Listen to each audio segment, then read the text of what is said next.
बिस्मिल्लाहिर्रहमानिर्रहीम, अस्सलाम वालेकुम। प्रोग्राम ज़ेरे बहस में खुश आमदीद। मैं हूँ आपका मेज़बान ज़ौक़ अहमद। नाज़रीन, इस जश्न आज़ादी पर जो कि भारत में उन्होंने अपना जश्न आज़ादी बनाया 15 अगस्त को, नरेंद्र मोदी की जानिब से एक तकरीर की गई और उसका आगाज़ पाकिस्तान के ख़िलाफ़ जहर उगलने से किया गया। पहलगाम का जिक्र किया गया, लेकिन ये जिक्र नहीं किया गया कि इस पर पाकिस्तान ने भी ऑफ़र की थी कि आए मिलकर तहकीकात कर लेते हैं। फिर सच नहीं बताया गया अपनी आवाम को कि क्या हुआ था, कितना नुकसान हुआ। हाँ, अपनी साइड की एक स्टोरी ज़रूर उनकी जानिब से दोहराएगी, लेकिन एक तासुर उनकी जानिब से दिया गया कि जो सिंतास मुआहिदे के हवाले से ये सारा मामला शुरू हुआ और अब भी किसी खटाई के अंदर मौजूद है, उसमें अब तक कोई ये तासुर ज़रूर दिया गया कि वो इसको जायज़ नहीं समझते, इस मुआहिदे को, और इस मुआहिदे को उनकी जानिब से जायज़ नहीं समझा जाता। लेकिन पाकिस्तान की जानिब से ख़ास तौर पर ये जो हालिया मई के अंदर सारी सूरत हाल रही, अप्रैल से जो शुरू हुई पहलगाम से, और उसके बाद मई में जो जंग हुई बनियानुल मरसूस, उसके बाद पाकिस्तान ने जो अपने कार्ड्स खेले ख़ास तौर पर डिप्लोमेटिक सतह के अंदर, उससे पाकिस्तान को बहुत फ़ायदा हुआ। और पूरी दुनिया के अंदर वो जो भारत किसी ज़माने में पाकिस्तान को सिफारती तन्हाई का शिकार करना चाहता था, वो उस गड्ढे में ख़ुद गिर गया। अभी कुछ देर पहले की खबर है कि अमेरिका के अंदर भारत ये चाहता था कि सिख जो कम्युनिटी है वो खालिस्तान के हवाले से एक रेफरेंडम कराना चाहती थी। इससे पहले उन्होंने कनाडा में करवाया, फिर उसके बाद यूके में भी हुआ, और अब वो यूएस में भी करवाना चाहते थे। तो इंडियन गवर्नमेंट ये चाहती थी कि ये ना हो सके, लेकिन यूएस गवर्नमेंट ने उनको अलाउ कर दिया कि वो वहाँ पर ये रेफरेंडम कर सकते हैं। और पाकिस्तान ने ख़ास तौर पर जो ये सिंतास मुआहिदा, इसके हवाले से बड़ा वाज़े तौर पर कहा हुआ है कि ये एक्ट ऑफ वॉर होगा अगर भारत इसको नहीं मानता या इस पर आगे काम करता है। लेकिन भारत की जानिब से अब एक आलमी अदालत का फ़ैसला है, उसको भी नहीं माना गया। भारत का सिंतास मुआहिदे पर आलमी सालसी अदालत का पाकिस्तान के हक़ में फ़ैसला मानने से इनकार। ये जो खबर आई है ये काफ़ी अहमियत की हामिल है, क्योंकि हमें ये देखना होगा कि अगर भारत अपनी हठधर्मी बरकरार रखता है तो फिर क्या हो सकता है। तर्जुमान भारतीय वजारत ख़ारजा रणधीर जायसवाल ने कहा है कि आलमी सालसी अदालत का सिंतास मुआहिदे पर फैसला सुनाने का इख्तियार नहीं है, और यह भी कहा कि भारत ने कभी भी इस नाम नहाद सालसी अदालत की कानूनी हैसियत, जवाज़ या दायरा इख्तियार को तस्लीम नहीं किया, और भारत इस सालसी अमल में शरीक भी नहीं हुआ था, और इसने अदालत के क़याम के आगाज़ से ही इसका बायकॉट कर रखा है। हालांकि अदालत ने वाज़ेह किया कि भारत की गैर हाज़िरी इसके दायरा इख्तियार को मुतासर नहीं करती। और अगर आप सोशल मीडिया उठाकर देख लें, ख़ास तौर पर भारत का सोशल मीडिया उठाकर देख लें, तो ऐसा लगता है कि न्यूक्लियर वॉर अगले ही सेकंड होने को है। ख़ास तौर पर वो हमारे यहाँ जो सनसनी फैलाने के लिए थंबनेल्स का एक प्रॉपर किरदार होता है सोशल मीडिया पर पोस्ट के हवाले से, तो वो ऐसा ही लगता है कि बस न्यूक्लियर वॉर अब के अब हुई, और उसमें बुनियादी चीज़ ये पानी का मसला ही है। तो ज़रा डिस्कस करते हैं आज इसको तफसीलन, और अपने तज्ज़ियाकारों से जानते हैं कि क्या एक्शंस हो सकते हैं अगर भारत इसको तस्लीम नहीं करता, और भारत का जो मौक़िफ़ है उसके अंदर क्या हठधर्मियाँ मौजूद हैं। हमारे साथ नजमुल साकिब साहब, ज़फ़र इलाली साहब और ईसा मौजूद हैं। नजमुल साकिब साहब, इंडिया पानी की जो तकसीम हुई थी, जो इंडस ट्रीटी मुआहिदा हुआ था, उसको जायज़ नहीं करार देता या मुनसिफाना करार नहीं देता, तो उस मुआहिदे के हवाले से मैं बुनियादी तौर पर स्टार्ट में ये जानना चाहूँगा, इससे पहले ये आलमी अदालत की तरफ चलें, कि इंडिया का क्या मौक़िफ़ है, क्यों जायज़ नहीं करार देता, और किस तरह ये मुआहिदा जायज़ है।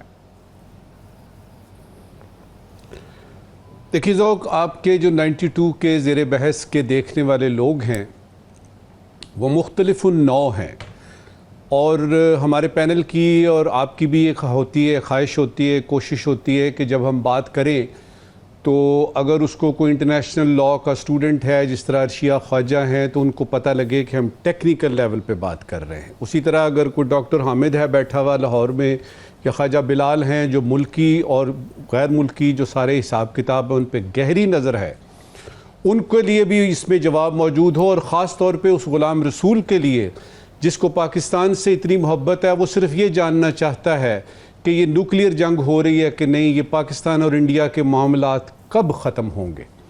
सबसे पहले बात करते हैं कि इस मुआहिदे की जिसने आपने बात की है। देखिए 1960 में जब ये हुआ तो उस वक़्त ये था कि मगरबी दरिया जो हैं वो पाकिस्तान के और मशरक़ी दरिया जो हैं वो हिंदुस्तान के।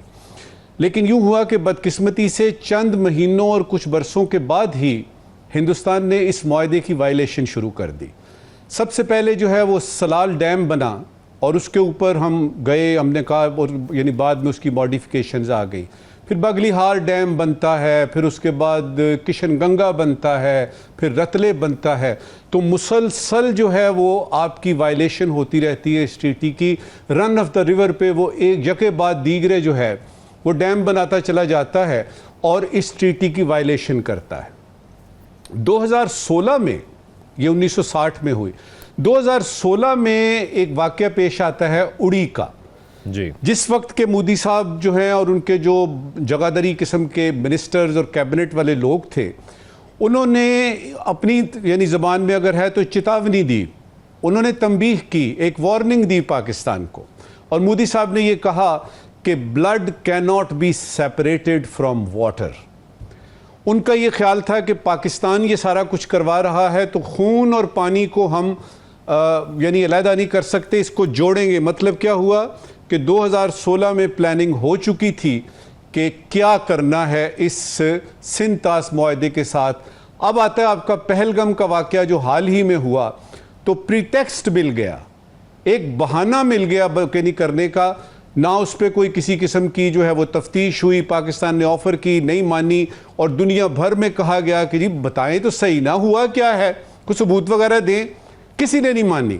अच्छा, अब उन्होंने हमला कर दिया, पाकिस्तान ने बुनियादुन मरसूस दिया, मार्का हक होता है और अल्हम्दुलिल्लाह पाकिस्तान को जो है वो फतह नसीब होती है।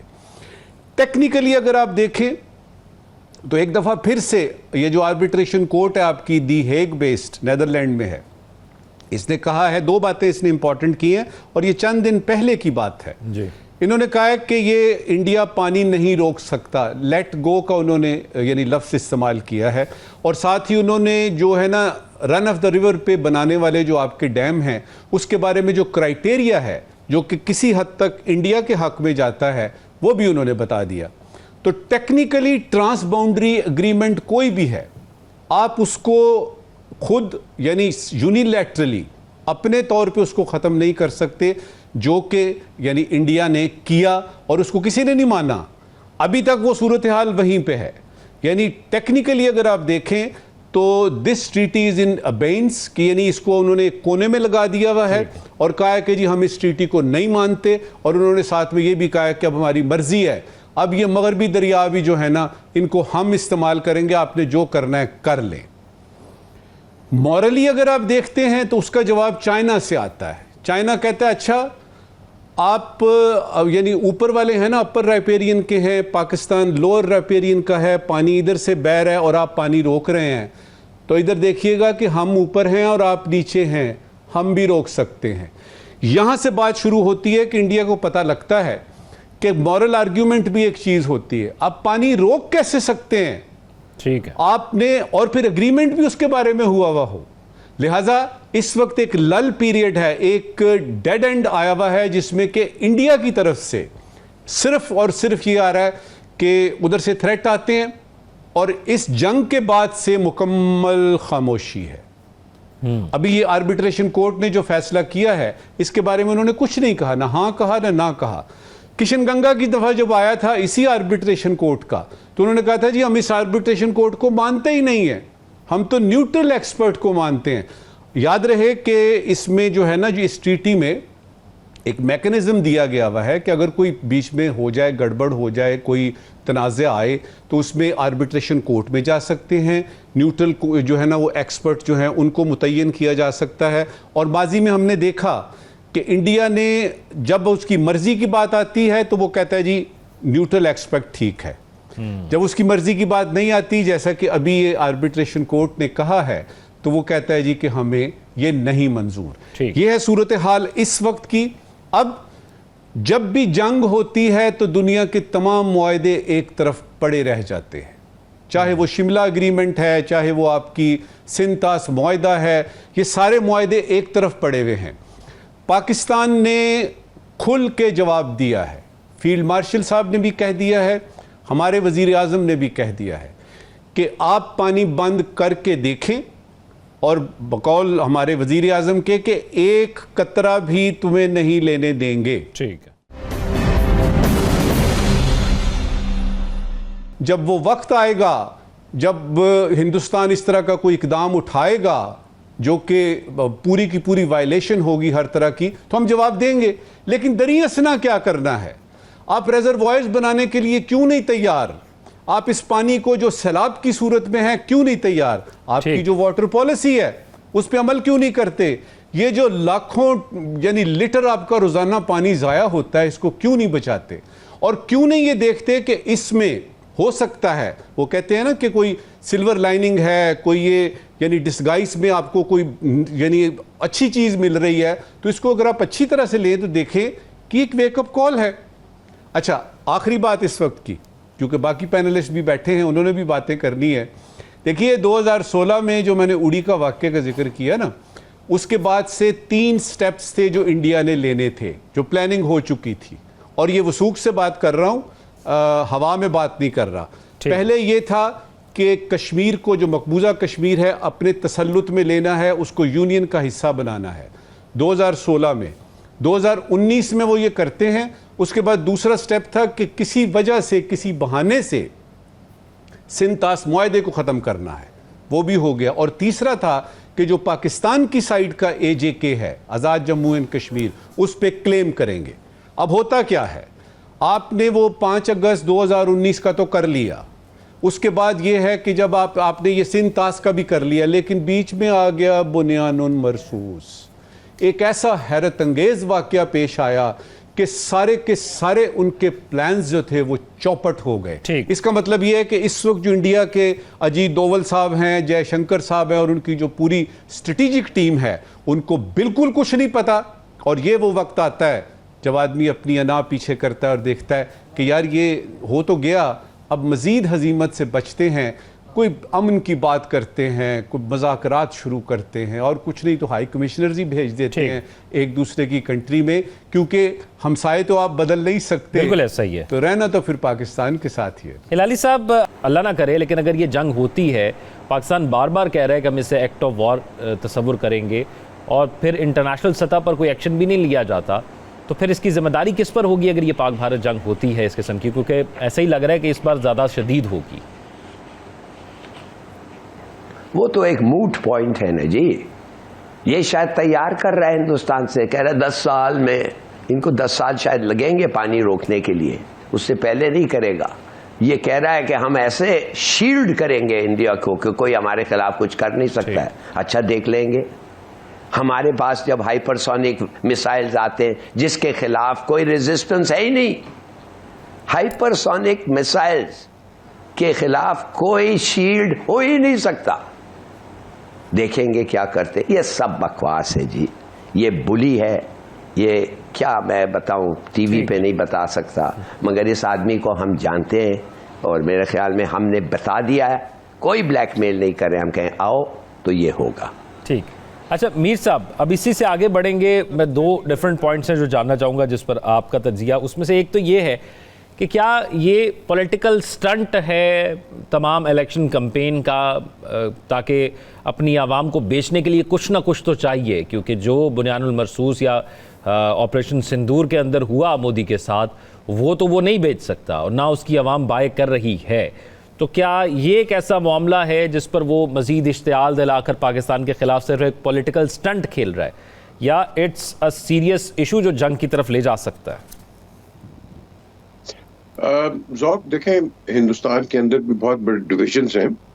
हम तो यहाँ बैठ के नेचुरली हम अपने इंटरेस्ट की बात करेंगे, लेकिन हिंदुस्तान के अंदर ये ना भूलिएगा कि बहुत ज़्यादा इंडिजिनस मूवमेंट्स हैं और बहुत इख्तलाफात अंदर हैं। ये जो हमारा कॉन्फ्लिक्ट हुआ है, इसके अंदर कई अच्छे इंडियंस जिनके साथ आप बात कर सकते हैं, पढ़े लिखे, वो एग्री नहीं कर रहे थे। जो हम यहाँ बैठ के बात करते हैं कि हाँ जी आप हमें बताएं, हम तो खुद मारे गए दहशतगर्दी के साथ, आप ये बात नहीं करते। आज तक इन्होंने कोई इंटेलिजेंस शेयरिंग नहीं की।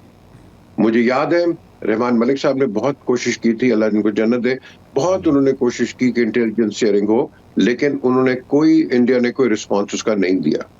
इसलिए क्योंकि ये झूठ बोल बोल के इन्होंने, जैसे अभी आपने सवाल पे भी डाल दिया है, उसका सप्लीमेंट्री यही है, ये लोगों को अपील करने की कोशिश करते हैं पाकिस्तान आपका दुश्मन है। हम इनके दुश्मन नहीं हैं। हमने क्यों उनसे दुश्मनी करनी है? हमें क्या इससे कोई फायदा होगा या कोई हमें ऐसी चीज मिल जाएगी? नहीं। हमारा जो बुनियादी इख्तलाफात हैं वो है द पार्टीशन ऑफ पाकिस्तान, और जिसके अंदर कश्मीर का इशू आता है। मैं तो समझता हूं कि हमें तो शोर करना चाहिए। हमारे पास तो एक्सेशन पेपर्स हैं जूनागढ़ के एक्सेशन पेपर्स हैं जिन्होंने पाकिस्तान में एक्सीड किया। हम तो बात ही नहीं उसकी करते कभी भी। कराची में पड़े हुए पेपर्स आपके पास, गवर्नमेंट के पास पड़े हुए, बात क्यों नहीं करते आप?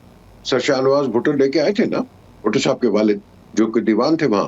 अब बात यह है, हम उसको भी छोड़ के हम तो कश्मीर की बात कर रहे हैं, बिकॉज उसका हमारे साथ एक इंटीग्रल पार्ट बनता है, बिकॉज यही बात में पानी की बात आ जाती है।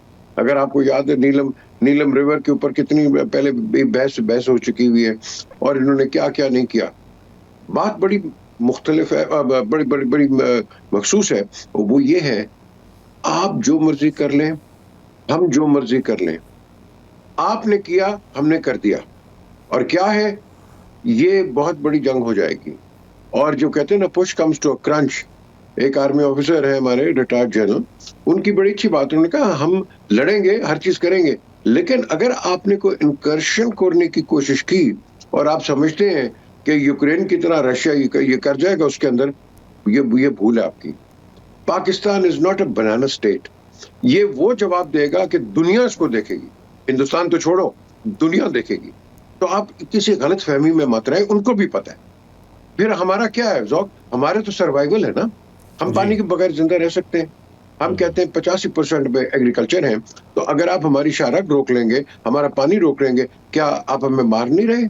तो आपका क्या ख्याल है, अगर आप हमें लोगों को इस तरह मारेंगे, हम तो आपको दूसरे तरीके से करेंगे। मैं आज भी कह रहा हूं, तैयारी कर लो। जो आपने कहा कि ये पॉलिटिकल स्टंट है, ये बेशक एक पॉलिटिकल स्टंट हो, लेकिन हमने स्टेट ऑफ प्रिपेयर्डनेस में रखना है। अच्छा Mir Sahab, you always talk about कि प्रैक्टिकल एक्शन ज्यादा जरूरी होते हैं, तो what are the practical actions जिसका भी आप जिक्र भी कर रहे हैं जो हम कर सकते हैं? और अगर 10 साल का हमारे पास एक लंबा अरसा होता है, छोटा अरसा नहीं, हम बहुत कुछ स्टार्ट कर सकते हैं इसमें। Be prepared for war, be prepared, क्योंकि ये हमेशा ये कुछ ना कुछ एडवेंचर करता रहेगा। लेकिन जो अगली जंग है जिसको हम कहते हैं वाटर वॉर्स, ये वाटर वॉर्स जो है ये बहुत डेंजरस है, कश्मीर से भी ज्यादा डेंजरस है। ये हमारे एक्चुअल सर्वाइवल की बात है।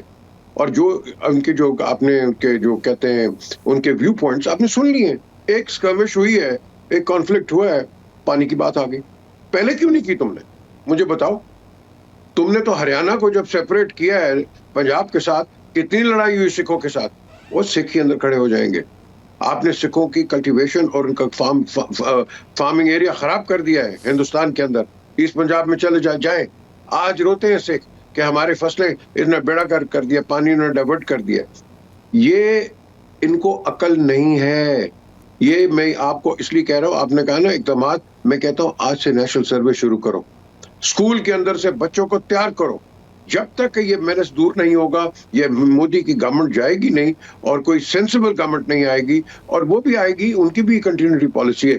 ये नहीं कि कोई दूध के दरिया और इस तरह बह जाएगा, नो, बात वहीं की वहीं है। ये फंडामेंटल डिफरेंस जो है, वो कहते हैं उनकी आबादी बढ़ रही है, हम कहते हैं हमारी भी आबादी बढ़ रही है। अपर रैपेरियन का एक हक होता है, लेकिन लोअर रैपेरियन का भी तो है ना। कल अगर चाइना उधर से बंद कर दे पाकिस्तान को, हिंदुस्तान को, क्या करेगा ये? आपका क्या हाल है? ये इंडिया आराम से बैठेगा? नो। ये हमारा बंद कर दे, हम आराम से बैठेंगे? नहीं। तो जो आपने सवाल किया है, मैं आज भी कहता हूं तैयारी करो, पकड़ो, ताकि इनको बताओ कि तुम जो मर्जी करना चाहते हो, we are prepared and we will retaliate. I tell you that, इसमें कोई दो राय नहीं है। ये दोनों भाइयों ने ये सही बात की है, we will retaliate, there is no other question at all. So let's not get into that. और वैसे भी वही जो बात आपने अभी की, हमारे पास और ऑप्शंस क्या रह जाता है? हमारे पास फिर यही लेकिन उस ऑप्शन को इस्तेमाल या उस नहज पर पहुंचने से पहले पूरी दुनिया को बार बार पाकिस्तान ये बता रहा है कि पानी का जो मामला है ये ज़्यादा संजीदा है और इस पर पूरी दुनिया तवज्जो दे, वरना फिर उस वक्त जब पूरी दुनिया आएगी तो शायद वो हालात ना हो कि सुनी जा सके किसी की बात। एक ब्रेक की तरफ चलते हैं, ब्रेक के बाद वापस आएंगे तो पाकिस्तान के हवाले से खुशखबरी है, उस पर बात करेंगे। Stay with us.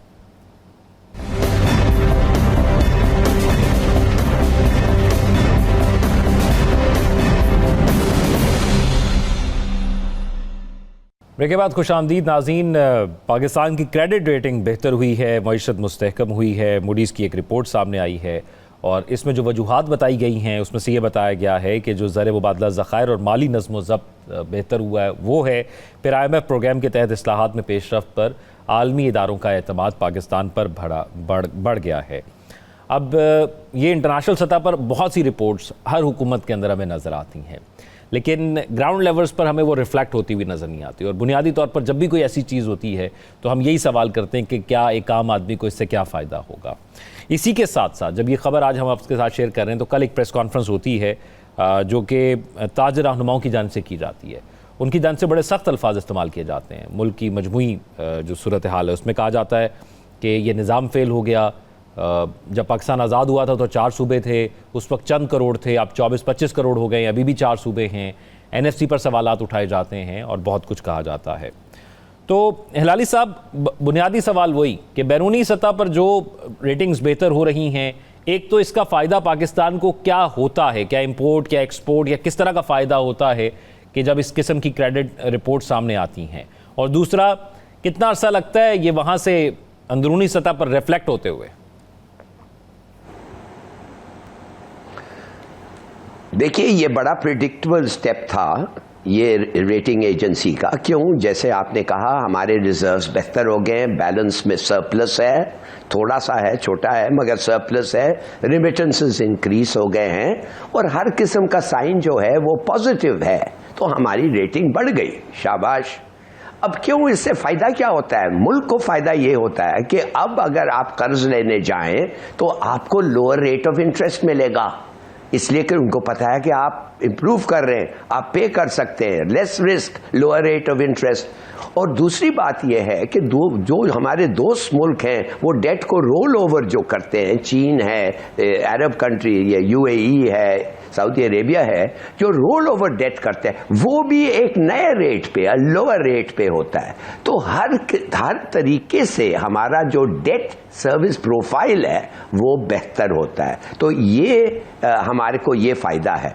मगर अब आप बताता हूं आपको, 2 किस्म के फॉरेन इन्वेस्टमेंट्स हैं। एक है पोर्टफोलियो इन्वेस्टमेंट और दूसरा है फॉरेन डायरेक्ट इन्वेस्टमेंट। मीर साहब, आप क्या समझते हैं, मैटर तो करती हैं ये तमाम चीज़ें जिसमें क्रेडिट रेटिंग बेहतर होती है और पूरी दुनिया इन्हीं चीज़ों को मानती है और इन्हीं पर फैसले भी लेती है। आप क्या समझते हैं कि वो कौन से इकदामात थे, कुछ तो मेंशन कर दिए गए, कौन से इकदामात थे जिन पर ये बेहतर हुई और कौन से मजीद की ज़रूरत है? ये सब टेम्परेरी है, सब टेम्परेरी है। क्रेडिट रेटिंग बेहतर हो गई है, भाई अच्छी बात है, कोई बुरी बात नहीं है, लेकिन मुझे तो कंसिस्टेंसी चाहिए। 78 साल से मेरे पास कंसिस्टेंसी क्यों नहीं आई?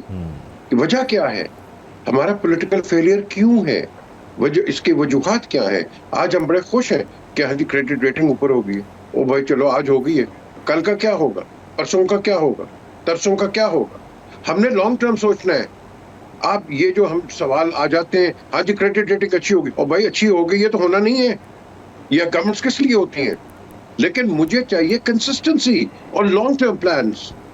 लॉन्ग टर्म प्लान पे आप चलें। वो कैसे आता है? आप लेकिन लॉन्ग टर्म को कौन चलता है मुझे बता दो। अगर आपने आपने या किसी ने पढ़ा हो ये SN इकबाल का 25 ईयर विजन, पढ़ो उसको। ये PTI लेके चली थी थोड़ी देर, लेकिन उसके बाद नहीं चली। आप उसको बड़ा गहरी तरीके से पढ़ो, वो पाकिस्तान की बेहतरी के लिए।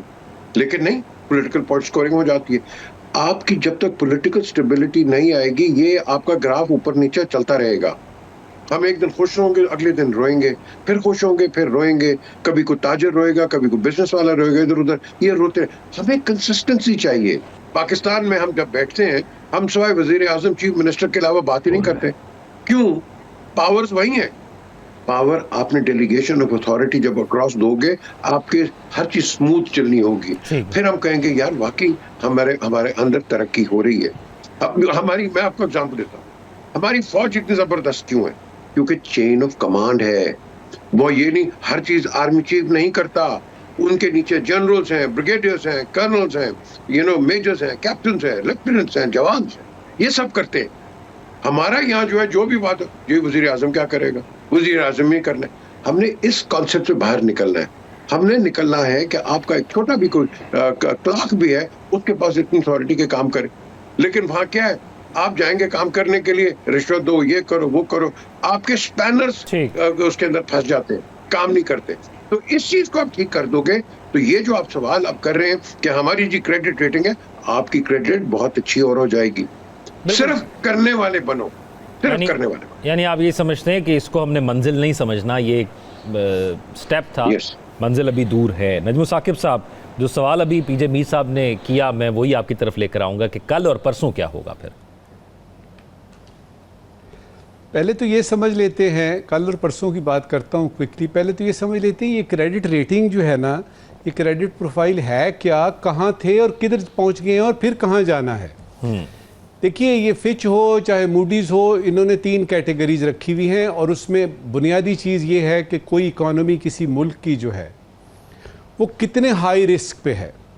तो जो हाईएस्ट रिस्क है वो सी कैटेगरी है, उसके बाद बी है और उसके बाद ए है।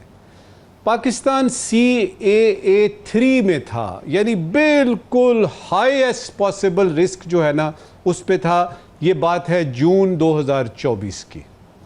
वो CAA3 से आता है CAA2 पे, और ये जो 3 दिन पहले की आप बात कर रहे हैं ना मूडीज़ की, अब हम आ गए हैं CAA1 पे। इसका मतलब ये है कि अब आपने B पे जाना है। तो ये तो हो गई आपकी क्रेडिट प्रोफाइल में क्रेडिट रेटिंग जो है। और उसमें अच्छा होता कि अगर हम वो जो ओवरसीज़ पाकिस्तानीज़ हैं वो बुनियाद बने, अच्छा होता कि एक्सपोर्ट्स की बुनियाद पे ये होता।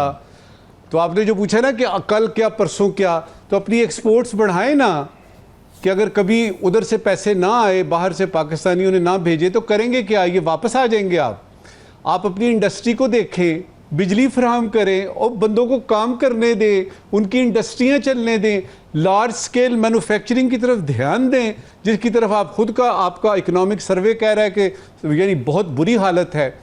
हमारे पास हैं सारे हल हमारे पास हैं, हम करना भी चाहते हैं, लेकिन कुछ ताकतें हैं। अभी आपने बात की ना, हमारे एक भाई ने कराची में जो कॉन्फ्रेंस की है, ये जो प्रेस कॉन्फ्रेंस की है कि जी निज़ाम फेल हो गया और सूबे बनाए जाएं, NFC ये वो ठीक कहते हैं, निज़ाम फेल हो गया है, लेकिन ये है कि फेल किया किसने है। और अगर मैं टैक्स देता हूं तो मैं कह सकता हूं कि हाँ भाई मेरा ये हक बनता है मैं ये सवाल करूं। तो बिजनेस कम्युनिटी जो ताजिर हजरात हैं, अगर वो सिर्फ टैक्स ही दे दें, लेकिन फिर मुसीबत आती है, हम इस हुकूमत को मानते ही नहीं है।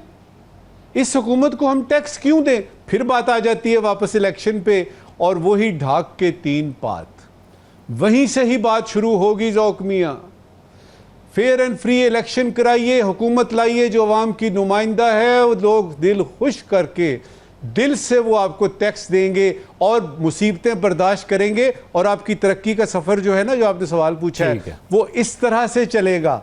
लेकिन ये है कि अगर बहुत सारे लोग पाकिस्तान में ये समझते हैं कि इस वक्त की जो हुकूमत वक्त है वो उनकी मर्जी की नहीं है या सही तरह से नहीं है, तो फिर तो ये इस तरह के मसाइल चलते रहेंगे। तो बात वहीं से ही शुरू होगी कि किसी एक वोटर के वोट का पढ़ना और उसका निकलना, उसमें फासला कम करें। बाकी ये कैटेगरी CBA ये चलता रहता है, और पाकिस्तानियों को एक ऐसा मौका तो दें, एक ऐसा मौका तो दें कि उनकी मर्जी की हुकूमत हो और उसमें इंसाफ हो। बाकी काम सारे का सारा जो है वो मेरे पाकिस्तानी करेंगे। जी मीर साहब, शॉर्टली। मैं कहता हूँ जी, ये हम जितनी बातें कर रहे हैं, मैं तो प्रैक्टिकल बात करता हूँ। आज पंजाब के अंदर ये जो आपकी चीफ मिनिस्टर हैं, मेरी नजर के अंदर ऐसी चीफ मिनिस्टर हमें चाहिए कि वो जो गलत काम देखती है निकाल देती है बाहर। That is the way forward. हम इंक्वायरियां कराते हैं, कमिश्नर बैठाते हैं, और नहीं, ये जो मरियम नवाज कर रही है, एक्सलेंट। जो काम नहीं करता उसको बाहर निकालो यार, ये क्या मजाक बनाया हुआ तुमने। वो कल जाके उसकी पोस्टिंग कहीं और हो जाएगी, उधर हो जाएगी, उसकी नीयत तो नहीं चेंज होगी ना। आपने लोगों को आप खत्म कर दो, उनको उड़ा दो, नए लोग लेके आओ, नई जनरेशन लेके आओ जो कि पाकिस्तान के लिए काम करना चाहते हैं। We need to support this kind of a movement. ऐसा लगता है होगी। आप चाहते हैं FBR में भी एक CCD बन जाए। एक ब्रेक की तरफ चलते हैं, ब्रेक के बाद वापस आते हैं, फिर जरा एक और मामला जिस पर बात करेंगे। Stay with us. नाज़रीन, अब सवाल इस तीसरे पार्ट में हम करेंगे पाकिस्तान में सरमायाकारी के हवाले से, क्योंकि तमाम जो चीज़ें हो रही हैं फ़ॉरेन इन्वेस्टमेंट को पाकिस्तान लाना उसमें ज़रूरी है ताकि पाकिस्तान के अंदर एक इंडस्ट्री लगे और उसके अंदर फिर ग्रोथ हो। हम बहुत कुछ इंपोर्ट करते हैं, लेकिन अगर वो उन लोगों को हम पाकिस्तान ले आएँ कि वो यहाँ पर आकर अपनी प्रोडक्ट बनाएं तो वो हमें भी फ़ायदा होगा और पाकिस्तान की मईशत को सबसे बड़ा फ़ायदा उसी चीज़ से होगा। मीर साहब, आप इस वक्त क्योंकि मुल्क से बाहर भी हैं, बहुत से लोगों से मिलते भी होंगे, तो पाकिस्तान का इमेज आपको लगता है कि पिछले कुछ जो सालों के अंदर था उससे बेहतर हुआ है? क्योंकि फॉरेन इन्वेस्टमेंट में सबसे बड़ी रुकावट सिक्योरिटी की थी, जिस पर पाकिस्तान बहुत काम कर रहा है। तो आपको लग रहा है कि पाकिस्तान में जो सरमायाकारी है वो MOUs से बढ़कर प्रैक्टिकल सतह पर आई है या अब तक MOUs पर ही लटकी हुई है? MOUs पे लटकी हुई है और इसकी वजूहात हैं कई। नंबर 1, हमारे फॉरेन ऑफिस के अंदर जब हम यहाँ भेजते हैं कमर्शियल काउंसलर्स, ये कई सिफारिशी होते हैं, कोई काम नहीं करते हैं। पूरे पाकिस्तान के एम्बेसीज में दुनिया भर ये सिर्फ जाते हैं, कम्युनिटीज में मिल गई है, वो बिजनेस लेके आते हैं। क्या इन्होंने कोई इनकरेज किया है? मुझे याद है 2005 या 6 के अंदर ये मेरे 2-3 के अंदर जब हमायूं इन्वेस्टमेंट मिनिस्टर थे, हमारे कमर्शियल काउंसलर्स ने बड़ा काम किया। उसके बाद मैं देखता हूँ, ऑब्जर्व करता हूँ, दुनिया के अंदर हम बिजनेस की बात करते हैं, तजारत की बात करते हैं। आपने क्या कोई इनकरेज किया है कि फॉरेन इन्वेस्टमेंट आए और आप ऐसे कोई वर्कशॉप्स बनाए? पाकिस्तान कराची में करते हैं, एक्सपोज हुए हैं वहाँ, लेकिन क्या हमने अगेन कंसिस्टेंसी दिखाई है? हर तीसरे साल एक इवेंट कर देते हैं। देखो, जब तक आप लोगों के साथ इंटरनेशनली कम्युनिकेट नहीं करोगे, आप आगे नहीं बढ़ोगे। नंबर 1। 2, यहाँ बरतानिया ले लें, कहीं और ले लें, आप ये जो ओवरसीज पाकिस्तानीज को खड़ा कर देते हैं, वो इनकी अपनी कोई स्टैंडिंग नहीं होती है। आप इनको बना देते हो, कोई प्रेसिडेंट बन जाता है, कोई चेयरमैन बन जाता है, कोई सेक्रेटरी बन जाता है। Are they aware themselves of the community, what's going on in the community apart from hot lunches and dinners? ये क्या करते हैं? मुझे बता दो, क्या रिजल्ट दिया है इन्होंने? बड़ी बातें होती हैं, हम ये कर देंगे, वो भाई अच्छी बात है, तुम्हारे नारे हैं, बट आई नीड प्रैक्टिकलिटी। क्या प्रैक्टिकलिटी है आपकी? किया किसी ने? नहीं, जो साकिब साहब, पाकिस्तान तो अब क्रिप्टो में सरमायाकारी भी कर रहा है, उस मामले से भी सिफारतकारी कर रहा है, मामलात को देख रहा है। फिर ख्वाहिश तो बहुत अरसे से है कि पाकिस्तान के अंदर सरमायाकारी हो, लेकिन जो हमने मसाइल डिस्कस किए पिछले सेगमेंट में, वो भी कुछ मसाइल ऐसे थे कि जो बाहर से सरमायाकारों को यहाँ पर लाने में मसला क्रिएट करते हैं। तो आपको लगता है कि हालात बेहतर हुए हैं पाकिस्तान में सरमायाकारी के हवाले से? पहले ये बताइए कि अच्छी खबरें बताऊं कि बुरी खबरें बताऊं? अच्छी बताएं, सिर्फ अच्छी। सिर्फ अच्छी नहीं यार, ये तो ज्यादती है ना। अच्छी के साथ बुरी भी, हकीकत पसंदी तो यही होती है। देखिए, अच्छी खबरें पहले सुनाते हैं जल्दी से। अमेरिका के साथ आपके तजारती मुआहदे हो रहे हैं, तवानाई का शोबा है, मादनियात का शोबा है, बड़ा इम्पॉर्टेंट, IT का शोबा है। ये एक बहुत अच्छी खबर है, ये पिछले दिनों की ही डेवलपमेंट है। अज़रबैजान से $2 अरब, $2 बिलियन की सरमायाकारी, जिसमें तवानाई है, इंफ्रास्ट्रक्चर है। चीन के साथ गवादर इंटरनेशनल एयरपोर्ट आपका फ़ाल हो गया है। रेलवे नेटवर्क की अपग्रेडेशन जो है वो जारी है।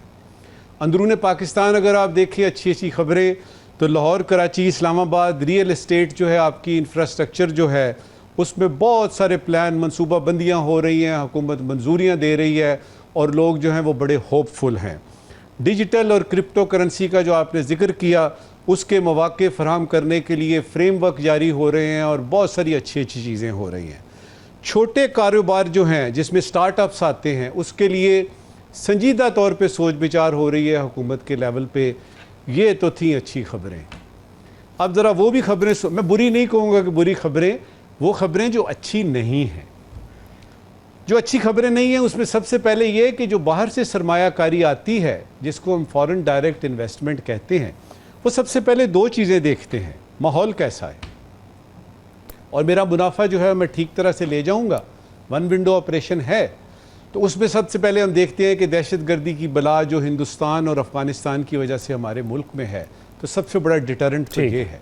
तो आपने उसको देखना है कि किस तरीके से इस बला से जान छूटे ताकि लोग यहाँ पे आके इन्वेस्ट करें। मुआशी बहरान जारी है, क्रेडिट रेटिंग अच्छी होना एक बात है, लेकिन ये कहना कि स्टेबिलिटी आ गई है, ऐसी बात नहीं है, अभी जारी है। सियासी अदम इस्तेहकाम जो है वो बहुत सारे लोग कहते हैं कि अभी मौजूद है। हुकूमत से पूछें, इत्तेहादियों से पूछें, वो कहें जी ख़त्म हो चुका है।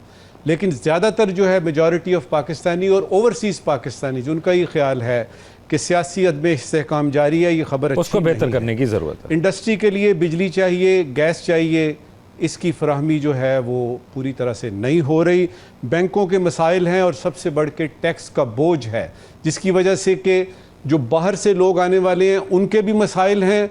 फिर पेपर चेज है, एक पलंदा पकड़ा दिया जाता है जी कि ये पहलो इनू ए फॉर्म जेडे तुहानू दे रहे हैं ना, इन्होंने पहलों भरो, और वो भरते भरते ही जो है ना वो, तो ये है आपकी बुरी खबरें, यानी जो अच्छी नहीं है। अब आखिरी बात करता हूँ।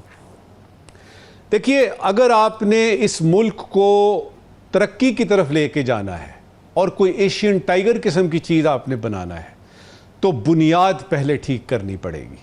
अगर आपने मलेशिया बनना है, सिंगापुर बनना है, इंडोनेशिया की तरह तरक्की करनी है, जो कि इतना मुश्किल नहीं है, हम उनसे भी आगे जा सकते हैं। हमने बुनियाद अपनी ठीक करनी है और किसी वक्त भी ठीक की जा सकती है। और बुनियाद में क्या है?